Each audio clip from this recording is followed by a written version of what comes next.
दोस्तों, हाल ही में कराची में एक अफसोसनाक वाकया देखने को मिला, जहां 5 मंजिला इमारत गिर गई और उस इमारत के नीचे दबकर कई अफराद जान से हाथ धो बैठे और बाज़ अफराद ज़ख्मी हुए।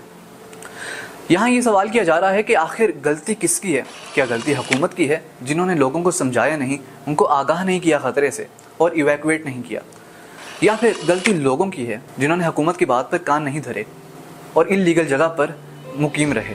दोस्तों, जिस तरह हर कहानी के मुख्तलिफ पहलू होते हैं, उसी तरह इस मसले के भी मुख्तलिफ पहलू हैं और बगैर इस मसले के मुख्तलिफ सियाक़ व सबाक़ को समझे हम मसले को सही तरह समझ नहीं सकते और ना ही उसके मुनासिब हल तक पहुँच सकते हैं।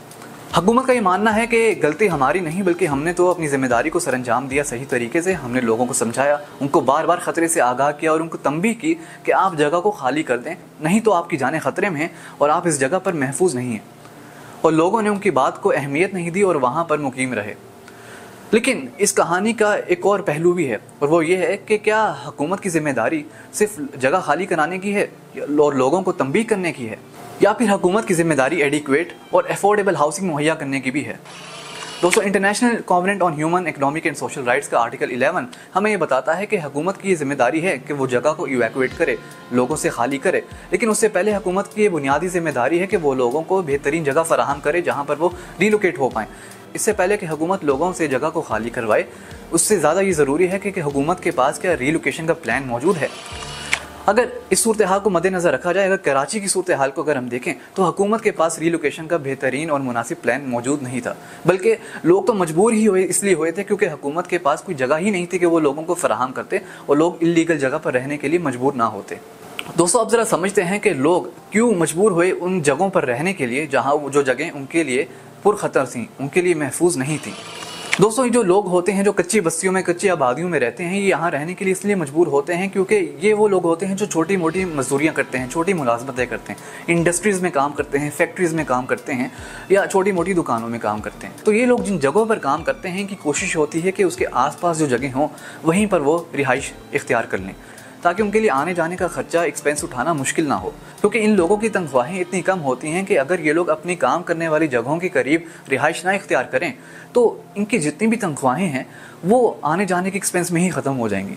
तो इनके लिए ज़रूरी होता है, बहुत बुनियादी अहमियत का हामिल ये बात होती है कि वो वहाँ पर रिहाइश इख्तियार करें जहाँ पर वो काम कर रहे हैं। लेकिन हुकूमत की ऐसे में ज़िम्मेदारी होती है कि ये लोग जो छोटी मोटी मजदूरियाँ करते हैं फैक्ट्रीज़ में, इंडस्ट्रीज़ में या किसी भी जगह पर, हुकूमत की ज़िम्मेदारी होती है कि वो उन लोगों को उन काम करने वाली जगहों के करीब बेहतरीन और मुनासिब और महफूज रिहाइश हासिल करवाएं। लेकिन हुकूमत ने कराची की सूरत हाल में ऐसा नहीं किया।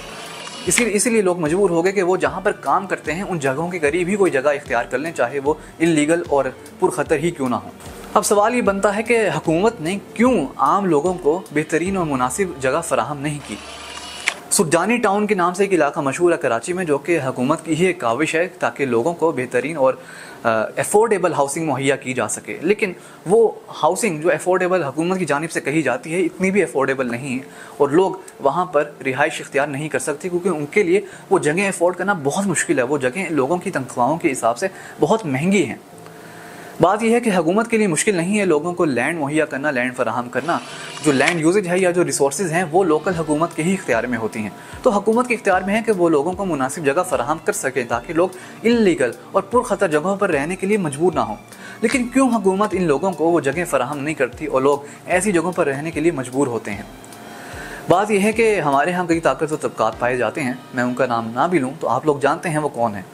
जाने माने लोग हैं, बस यही ताकतवर तबकात हैं जिनकी लैंड पर इजाज़तदारी कायम है और ये हुकूमत को अपने फ़ायदे के लिए, अपने मुफादात के लिए इस्तेमाल करते हैं।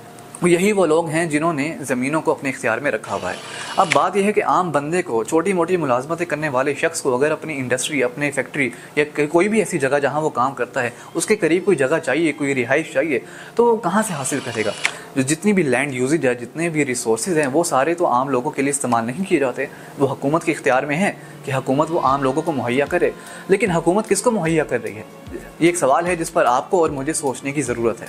दोस्तों, जो कॉन्टेक्स्ट मैंने आपको फराहम किया, इस सूरत हाल का जो पस मंज़र मैंने बयान किया, क्या उसको मद्देनज़र रखते हुए ये कहा जा सकता है कि तमाम तर गलती लोगों की है और हुकूमत ने अपनी ज़िम्मेदारी ऐसे तरीके से सरअंजाम दी?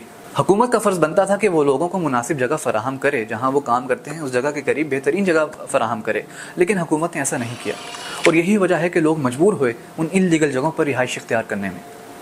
उन जगहों पर रिहाइश इख्तियार करने में जो जगह उनके लिए महफूज नहीं है। लेकिन हुकूमत कहती है कि उन्होंने नोटिस भिजवाए, उन्होंने तंबीह की, उन्होंने ख़तरे से आगाह किया, मुसलसल आगाह किया लोगों को, लेकिन उसके बावजूद भी लोग रजामंद ना हुए। तो लोग रजामंद क्यों ना हुए? क्या लोग बज़िद थे, जानबूझकर वहाँ रिहाइश इख्तियार किए हुए थे, या फिर ये हुकूमत की नेगलिजेंस थी और लोगों की मजबूरी थी? अभी भी कोशिश की जा रही है कि जगहों को खाली कराया जाए, लेकिन सवाल ये बनता है कि लोग कहाँ जाएंगे? हुकूमत के एक मिनिस्टर ने बयान दिया है कि लोगों की मजबूरी है और हम समझते हैं, ये बहुत अच्छी बात है, लेकिन लोगों की मजबूरी को अगर समझते हैं तो फिर उनको बेहतरीन जगह फराहम क्यों नहीं करते? और अभी भी जब जगह खाली कराने की कोशिश की जा रही है तो क्या आपको मालूम है कि वो लोग कहाँ जाएंगे? क्या कोई प्लान मौजूद है कि लोगों को कहाँ रिलोकेट किया जाएगा? उनकी रिलोकेशन का क्या प्लान है? दोस्तों, ये वो चीज़ें हैं, ये वो पॉइंट्स हैं जिन पर हमें सोचने की ज़रूरत है और हमें मसले को सही तरह आइडेंटिफाई करने की ज़रूरत है ताकि हम मसले के सही हल तक पहुँच सकें।